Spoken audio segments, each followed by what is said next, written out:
வணக்கம் நண்பர்களே, ஆஸ்ட்ரோ ஆதிரன் சேனலுக்கு உங்களை அன்புடன் வரவேற்று மகிழ்வதில் நான் ராஜேஷ் தியாகராஜன்.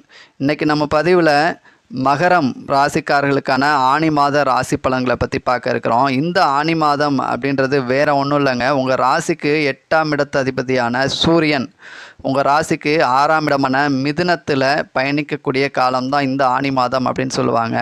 இதை மலையாளத்தில் சூரியன் மிதுனத்தில் பயணிக்கக்கூடிய காலம் அப்படின்றனால இதை மிதுன மாதம் அப்படின்னு கூட சொல்லுவாங்க. ஸோ இந்த மிதுன மாதம் உங்களுக்கு எப்படி இருக்கும் அப்படின்னு தெரிஞ்சுக்கிறதுக்கு முன்னாடி நம்ம சேனலுக்குன்னு ஒரு சிறப்பு இருக்குது. அதாவது ஒவ்வொரு மாத ராசி பலன் பதிவின் போதும் பதிவுடைய கடைசியில் சில குறிப்பிட்ட தேதிகளை சொல்லிட்டு வந்துட்டுருக்கேன். ஸோ அந்த தேதிகளில் பிறந்தவங்களாக இருந்தீங்க அப்படின்னா இந்த மாதத்தில் நீங்கள் பிரச்சனைகளை சந்திக்கிறதுக்கான வாய்ப்புகள் இருக்குது அப்படின்னு சொல்லிட்டு வந்துட்டுருக்கேன். ஸோ பொதுவாக எந்த ஒரு ராசி பலன் சேனல்லையும் உங்கள் ஃபீட்பேக் சொல்லுங்கள் அப்படின்ற வார்த்தையை சொல்ல மாட்டாங்க. ஆனால் நான் சொல்கிறேன், இந்த தேதிகளில் பிறந்தவங்களாக இருந்தீங்க அப்படின்னா மறக்காமல் உங்கள் ஃபீட்பேக் சொல்லுங்கள். ஸோ பதிவை ஸ்கிப் பண்ணாமல் கடைசி வரைக்கும் பாருங்கள். அதுக்கு முன்னாடி நம்ம சேனலோட அறிமுக நபர்களாக இருக்கீங்க, இதுதான் நம்ம சேனலுக்கு ஃபஸ்ட் டைமாக வரீங்க அப்படின்னா மறக்காமல் பெல் பட்டன் அழுத்தி சப்ஸ்கிரைப் பண்ணிடுங்க. ஒரு லைக் பட்டனையும் ப்ரெஸ் பண்ணிடுங்க.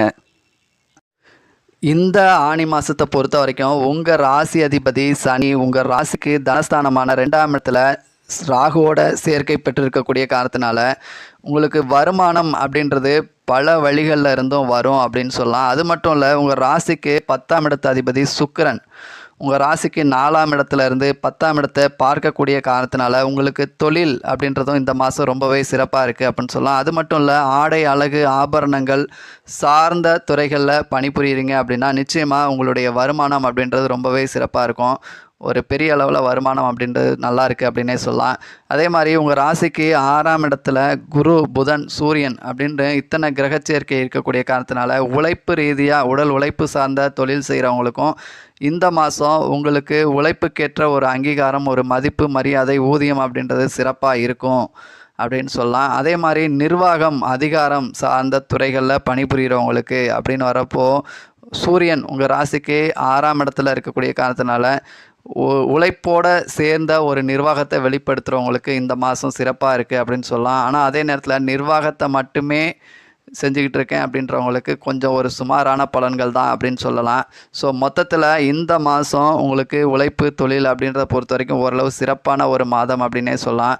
ஆனால் என்ன தான் ஒரு பல வழிகளில் இருந்து வருமானம் அப்படின்றது வந்தாலும் அதற்கேற்ற விரயங்களும் இருந்துக்கிட்டு இருக்கும். அந்த பல வழிகளான விரயங்களும் செலவுகளும் உங்களுக்கு இருக்கும் அப்படின்னு சொல்லலாம். ஏன்னா உங்கள் ராசிக்கு தனஸ்தானத்தில் இருக்கக்கூடிய சனி ராகுவோட சேர்க்கை பெற்றிருக்கக்கூடிய காரணத்தினால பல வழிகள்லையும் விரயங்கள் பல செலவுகள் அப்படின்றதுக்கான வாய்ப்புகள் இருக்குது. இருந்தாலும் அந்த செலவு ஒரு நியாயமான சுப செலவுகளாக ஏற்படுத்திக்கிறது அப்படின்றது நல்லது. உங்களுக்கு கையில் தான் இருக்குது அப்படின்னு சொல்லலாம். ஏன்னா சுப செலவுகள் அப்படின்றத காட்டிலும் வீண் விரயங்களுக்கான வாய்ப்புகள் அதிகமாக இருக்குது. ஏன்னா ராகு அப்படின்றது ஒரு வீண் விரயங்களை ஏற்படுத்தக்கூடிய ஒரு கிரகம். இந்த மாதத்தை பொறுத்த வரைக்கும் வீடு வண்டி வாகனங்கள் வாங்கலாமா அப்படின்னு எடுத்துக்கிட்டிங்கன்னா குரு புதன் சூரியன் ஸோ இந்த 3 கிரகங்கள் வீடு வண்டி வாகனங்கள் வாங்குவதற்கு ஒரு சாதகமான சூழ்நிலை இருந்தாலும் என்ன பிரச்சனை அப்படின்னு எடுத்துக்கிட்டிங்கன்னா உங்கள் ராசிக்கு சொத்துக்களை குறிக்கக்கூடிய 4ஆம் இடத்து அதிபதி 8ஆம் இடத்துல கேதுவோட சேர்க்கை பெற்றிருக்கக்கூடிய காரணத்தினால இந்த மாதத்தில் வாங்கிறத கொஞ்சம் தவிர்த்துருங்க, தள்ளி போடுங்க. ஆனால் இந்த ஆண்டுகளில் நீங்கள் தாராளமாக ஒரு வீடோ வண்டியோ வண்டி வாகனங்களோ சொத்துக்களோ வாங்கிறதுக்கு வாய்ப்புகள் அப்படின்றது சாதகமாக இருக்குது. ஆனால் இந்த மாதம் உங்களுக்கு ஒரு சாதகம் இல்லை. ஸோ பிரச்சனைக்குரிய ஒரு இடம் அமையறதுக்கான வாய்ப்புகள் இருக்குது. இருக்கீங்க ஆல்ரெடி சொத்துக்கள்லேயும் பிரச்சனை வருவதற்கும் வாய்ப்புகள் இருக்குது. இந்த மாதத்தில் நீங்கள் இருக்கிற இடத்துலையும் சொத்துக்கள் ரீதியான பிரச்சனைகள் வர்றதுக்கும் வாய்ப்புகள் இருக்குது. ஏன்னா உங்கள் ராசிக்கு சொத்துக்களை குறிக்கக்கூடிய 4ஆம் இடத்து அதிபதி செவ்வாய் உங்கள் ராசிக்கு 8ஆம் இடத்துல கேதுவோட வில்லங்கத்தை ஏற்படுத்தக்கூடிய கேதுவோட சேர்க்கை பெற்றிருக்கக்கூடிய காரணத்தினால சொத்துக்கள் ரீதியான பிரச்சனைகளை சந்திக்கிறதுக்கான வாய்ப்புகள் இந்த மாதத்தில் அதிகமாக இருக்குது. அதே மாதிரி நீங்கள் புதுசாக வாங்குறீங்க அப்படின்னா பிரச்சனைக்குரிய ஒரு இடம் அமையும், பிரச்சனைக்குரிய ஒரு வண்டி வாகனம் அமையும். ஸோ இந்த மாதத்தில் வீடு வண்டி வாகனங்கள் வாங்குவதை கொஞ்சம் தவிர்த்துருங்க, தள்ளி போடுங்க அப்படின்னு தான் என்னுடைய கருத்து. மாணவர்கள் அப்படின்னு எடுத்துக்கிட்டிங்கன்னா இந்த மாதம் கல்வியில் உங்கள் ராசிக்கு 4ஆம் இடத்து அதிபதி செவ்வாய் 8ஆம் இடத்துல கேதுவோட சேர்க்கை பெற்றிருக்கக்கூடிய காரணத்தினால ஸோ கல்வியில் கொஞ்சம் ஆர்வம் அப்படின்றது குறைவாக இருக்கும் அப்படின்னு சொல்லலாம். இல்லை குடும்பத்தில் யாருக்காச்சும் ஒரு உடல் ரீதியான பிரச்சனைகளை சந்திச்சிட்டு இருக்கறனால கல்வியில் கவனம் செலுத்த முடியாத ஒரு சூழ்நிலை சிலருக்கு ஏற்படலாம். அதே மாதிரி ஒரு சிலர் படிக்கிறேன் அப்படின்ட்டு நைட்டு தூங்காமல் அன்டைமில் உட்காந்து படிக்கிறதுனால உடல் உபாதைகள் ஏற்படுறதுக்கும் வாய்ப்புகள் இருக்குது. ஸோ கொஞ்சம் உடல் ஆரோக்கியங்களில் கவனம் எடுத்துக்கங்க. அதே நேரத்தில் உங்கள் வாக்குஸ்தானாதிபதி சனி வாக்குஸ்தானத்தில் ராகுவோட சேர்க்கை பெற்றிருக்கக்கூடிய காரணத்தினாலும் அதே மாதிரி பணம் கொடுக்கல் வாங்கல் விஷயங்கள்லையும் கொஞ்சம் கவனமுடன் செயல்படுங்க. ஒரு ஜாமீன் கையெழுத்து போடுறது, கொடுக்கல் வாங்கல், அதே மாதிரி பேச்சால் பிரச்சனைகளை சந்திக்கிறதுக்கான வாய்ப்புகள் இருக்குது. பொதுவாக எதுலேயும் கொஞ்சம் அவசரம் இல்லாமல் நிதானமாக செயல்படுங்க. ஏன்னா உங்கள் 4ஆம் இடத்ததிபதி செவ்வாய் 8ஆம் இடத்துல கேதுவோட சேர்க்கை பெற்று இருக்கக்கூடிய காரணத்தினால உங்கள் அவசரத்தினால ஒரு விபத்தை சந்திக்கிறதுக்கும் வாய்ப்புகள் இருக்குது. ஸோ எதுலேயும் ஒரு நிதானம் பொறுமையை இந்த மாதத்தில் கடைப்பிடிச்சிங்க அப்படின்னா உங்கள் வாழ்க்கை அப்படின்றது சிறப்பாக இருக்கும். அடுத்ததாக உத்திராடம் நட்சத்திரம் 2, 3, 4ஆம் பாதத்தில் பிறந்தவங்க இந்த ராசிக்காரர்களாக இருப்பீங்க. திருவோணம் நட்சத்திரக்காரர்கள் இந்த ராசிக்காரர்களாக இருப்பீங்க. அவிட்டம் நட்சத்திரம் 1, 2ஆம் பாதத்தில் பிறந்தவங்க இந்த மகர ராசிக்காரர்களாக இருப்பீங்க. இதில் உத்திராடம் நட்சத்திரக்காரர்கள் அப்படின்னு வரப்போ நீங்கள் வீடு, இடம், வண்டி, வாகனங்கள் வாங்கிறதுக்கு ஏற்ற ஒரு கடன் அப்படின்றது கிடைக்கும். ஸோ இது வாங்கிறதுக்கும் ஓரளவு சிறப்பான ஒரு சூழ்நிலை இருக்குது அப்படின்னு சொல்லலாம்.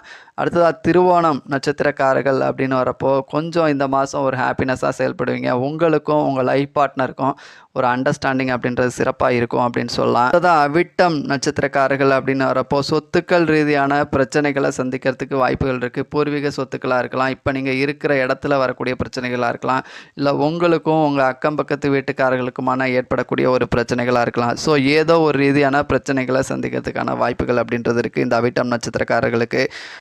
அடுத்ததாக மேலும் சில குறிப்பிட்ட தேதிகளை சொல்கிறேன். அதாவது ஜனவரி மாதம் 10, 11ஆம் தேதிகளில் பிறந்திருக்கவங்க, மார்ச் மாதம் 10, 11ஆம் தேதிகளில் பிறந்திருக்கவங்க, மே மாதம் 10, 11ஆம் தேதிகளில் பிறந்திருக்கவங்க, ஜூலை மாதம் 12, 13 இந்த தேதிகளில் பிறந்திருக்கவங்க, செப்டம்பர் மாதம் 13, 14 தேதிகளில் பிறந்தவங்க, நவம்பர் மாதம் 12, 13 ஸோ இந்த தேதிகளில் பிறந்தவங்களாக இருந்தீங்க அப்படின்னா இந்த மாதத்தில் பிரச்சனைகளை சந்திக்கிறதுக்கான வாய்ப்புகள் அப்படின்றது இருக்குது.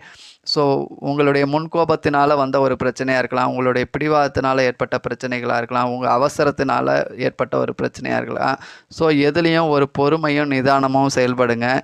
ஒரு கடன் சார்ந்த பிரச்சனையாக இருக்கலாம், மனம் சார்ந்த பிரச்சனைகளாக இருக்கலாம், கடன் கொடுத்ததுனால வந்த பிரச்சனையாக இருக்கலாம். ஸோ உங்கள் வயசுக்கு ஏற்ற மாதிரி பிரச்சனைகளில் மாற்றங்கள் இருக்கலாம். ஸோ இந்த தேதிகளில் பிறந்தவங்களாக இருந்து பிரச்சனைகளை சந்திச்சிங்களா இல்லையா அப்படின்றத நம்ம சேனலில் மறக்காமல் கமெண்ட் செக்ஷனில் தெரிவிங்க.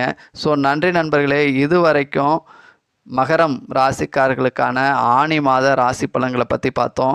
மீண்டும் அடுத்த ஒரு நல்ல பதிவில் பார்ப்போம். அதுவரை உங்களிடமிருந்து விடைபெறுவது நான் ராஜேஷ் தியாகராஜன். நன்றி, வணக்கம் நண்பர்களே.